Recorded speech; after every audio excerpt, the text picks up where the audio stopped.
I'm Shannon Moreno, CLC specialist with Texas System of Care. This is our third episode of our podcast series on working with youth with intellectual and developmental disabilities. We continue our conversation with Michelle Garcia, clinical psychologist at Michelle Garcia, Psy.D and Associates in the Woodlands, Texas.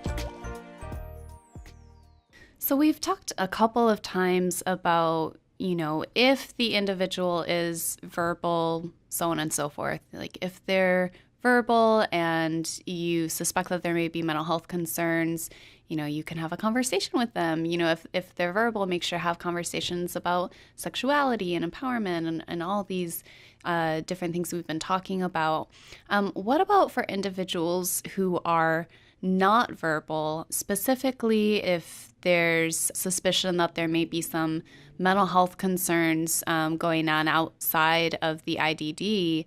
Do you have any examples or insight in how that works with someone who's not verbal? Sure. So with those individuals, obviously we can't take as much of the traditional therapy approach. However, we do want to support that person with medication because we do know that that can be an effective method of reducing some of that psychological symptomatology. But also there's the other supportive things that we do for people, whether they're verbal or not verbal. So instead of, for example, talking to an individual who is coming in for counseling who maybe doesn't have a disability with depression, the typical things that you recommend are doing things that they enjoy even if they don't feel like it, or having a social support around them, or doing things that make them feel good, making sure we pay attention to sleeping well and eating well. And so we can do a lot of those same things with people who are not able to verbalize. So working with the caregiver on finding supportive places in the home that the person can, put their favorite things, or maybe the caregiver can, put up a picture that the person likes that makes them smile, and engaging the person in activities that they typically enjoy more often, making sure the person kind of comes out of their room. So encouraging them to come out of their room and be with their family and be with their friends, continuing to encourage activities such as day programs or bowling leagues or things like that, putting on funny movies, happy music, things like that. So you can still set up a supportive, positive environment that is counter to the depression, along with working on psychotropic medication use that's going to be effective for that person and monitoring those behaviors as well. Yeah, at the end of the day, for all people, whoever we are talking about, having those connections, having a support network, finding ways to build up resiliency, finding interest in what kind of lifts the spirits of the individual, that's something that we want to strive for everybody. And I think that with this population, sometimes there can be this underlining attitude that, well, if the person is, not verbal, or if perhaps, they are verbal but have a more limited vocabulary or more limited understanding of concepts, then we just don't go there. That, that's not a part of the picture, or we don't need to have that conversation, or we don't need to find interventions or ways to build up support. And that's just absolutely not true. All people have very similar needs as far as that need for connections and relationships and support. And so it's just going to look a little bit different sometimes, and making those adjustments as needed is incredibly important. Can you speak a little bit more on the idea of social supports, on the importance of social supports, both for a person with IDD as well as, their caregivers? And have you seen that there's a need generally for more support, or just kind of what's been your experience with that? There's a huge need for social support. I mean, I think for a lot of people that can be so helpful. I mean, we know from research that individuals who have significant medical illnesses like cancer, or who are hospitalized in general, or who go through things such as divorce or trauma, that if they have social support, we see that they get better much faster, and their improvements are sustained over time. And so if we know that about human beings in general, to think that it would be any different for somebody with a disability, it just doesn't make sense. So certainly individuals do need that social support. I'll start with the individuals themselves. I think one of the things that we forget is, as a person who lives in a neighborhood, in a house, I know all of my neighbors. And if I want to be friends with them or stand outside and have a cup of coffee and talk to them, that's my choice. And that's a way that I get social support even while I'm at home. And for individuals with disabilities, oftentimes either they may be inside with their family, or they may live in a group home. And the individual then comes in from school or from day program and goes into the home. And then the caregiver is trying to do all of the different activities that are needed within the home, but forgets about that social piece. Would the person enjoy sitting outside in a chair on the front porch, watching the neighbors or talking to the neighbors, or even just physically being in the presence of neighbors? Would the person enjoy being on a bowling league, even if the person is not physically able to bowl? Would the person enjoy going out to a coffee shop and listening to music? Or, what is it that person enjoys? Because that social outlet, that social support, again, is so important, but is so lacking a lot of times for the individuals we work with. I mean, we can say, sure, the person goes to school or they go to a day program where they see the same people day in and day out, but we don't stop and say, hey, do you like everybody that you go to day program with? Do you like everybody that's in class? Or are they your friends?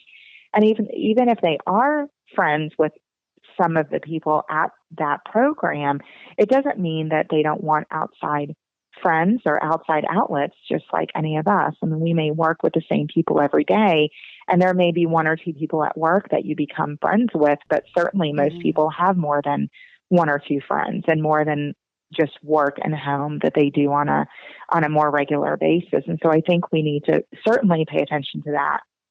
And then on the other hand, with the caregivers, it is so critical. The lives of the caregivers can be so much more intensive and stressful, just inherently in being a caretaker.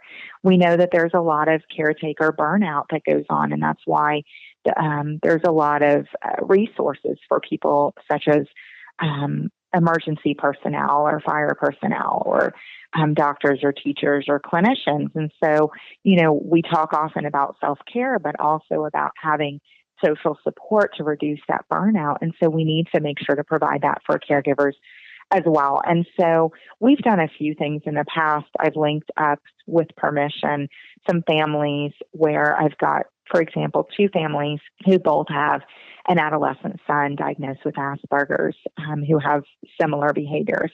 And so with each of their permissions, I gave the two moms their contact information. And to this point, they're still friends. One of the families moved out of state, and the other mom actually flew out not long ago to go spend the weekend with them. So they've become great friends, and they're able to call each other when they go through certain life situations that are challenging. And we've also done fun events for families where the person comes and does something fun, and the family is able to talk while that person is doing something fun. The other thing I've seen a lot of is the reaction of siblings. Oftentimes the person with a disability is the one who's getting a lot of the time and resources of the family. And so it kind of leaves that sibling out a little bit. I've had two families in particular I can think of, one of which the sister had some tics going on, and with the stress of what was going on with the individual with the disability and the behaviors that this person was exhibiting, the sister began having more tics because of the stress. And I have another family where something happened recently where the individual I was working with misinterpreted a situation and kind of went more public than the sibling wanted about what was going on for them. And, this person just said living with somebody with a disability is so challenging. And So, for the siblings as well, they really need an outlet. In the Woodlands, I know, and with the greater Houston arc as well, I know there are some activities out there for siblings. I haven't, unfortunately, been able to attend myself, so I don't know what age range typically goes to these events. But I think there's a huge need for support for the siblings as well. Yeah, that's so incredibly important to think about, not just the individual kind of in a bubble, but also their entire family. We were talking about different environments and different systems earlier, but even within the family unit, the different dynamics that are going on is so important to look at. When you were talking about the lack of social supports for individuals with IDD, and in general, just living in society, how sometimes there can be that disconnect where maybe they're not included in activities with neighbors and things like that. Do you feel that a lot of that is almost due to like a stigma within society regarding this population, or is it like an overprotectiveness on the part of the caregivers in the interest of protecting their children, or is it kind of a combination? Where do you think the barriers are to increasing that social support? I think that there are a combination of factors. I think one is sometimes it's just a lack of focus for the caregiver. I think sometimes they just don't think about it. It's not in the forefront of their mind. What's in the forefront of their mind is taking care of the daily needs. And so they forget about those extra, if you will, needs that the person has and that they have to have some sense of normalcy beyond, okay, we have to go home and we have to make dinner and I have to help this person with their shower and I have to, help them with this or that. And all of a sudden the night goes and it's time for medicine in bed. And so I think part of it is that. And so I think that comes with education, because I think the more we put it in the forefront of everybody's mind that this is critical, that it's important for them as the caretaker and for the individual with the disability, I think the more they'll think about it. So I think that's part of it. I think there is certainly some stigma associated. I know that, and this was years ago, but there's an agency we work with, and when they were first going into a neighborhood to lease a home to turn it into a group home, the neighbors were a little up in arms about the possibility of there being a group home in their neighborhood because of that stigma, and not realizing that these are just individuals living in a home, no different than any other neighbor. And so I think there is certainly some of that.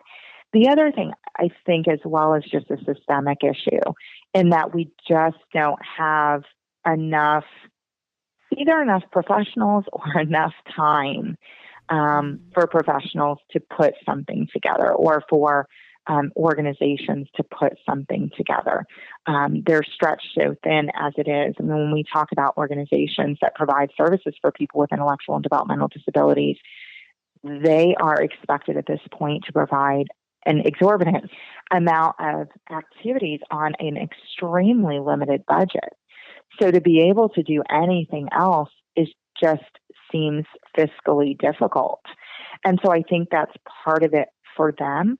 And then, like I said, for professionals, I think just having the time to try to do something like that. We did try to put together, like I said, a fun activity once a month, and it was just challenging to find time both for ourselves to market it and let more people know about it, and also for the other organizations that we were a part of, for them to make the time to come out and support that event. It just was a challenge.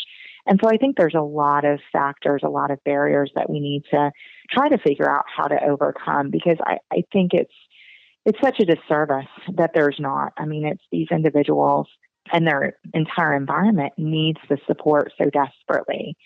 And I think that, considering the fact that the need for services is not going anywhere, I think that we're going to have more and more individuals needing the service and more need for these resources, that I think if we continue to not put attention on these needs, we're going to have more and more burnout, more and more turnover, more and more issues over time.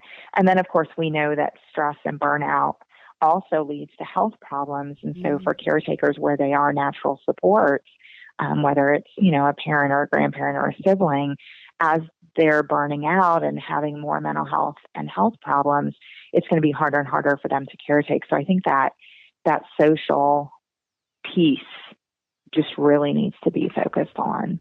Yeah, I'm so glad that you touched on some of the systemic level issues as well, because you're right. I mean, individual workers may have the strong desire and with, some training or some other awareness building, have the awareness of the need to strengthen those social supports. But then because of the way that things are set up, the way that billing works or the way that funding streams work outside of the survival of the clients, those other issues of building up that social support, making sure that clients are really emotionally healthy and really connected to communities, that can very much be considered secondary. And it's also activities that take a lot more time, tend to take a lot more time. So I'm very glad or happy that you brought up some of those systemic issues. I hope you enjoyed today's CLC podcast. If you have any questions on how to bring CLC initiatives into your local system of care community, please feel free to email us at info@txsystemofcare.org.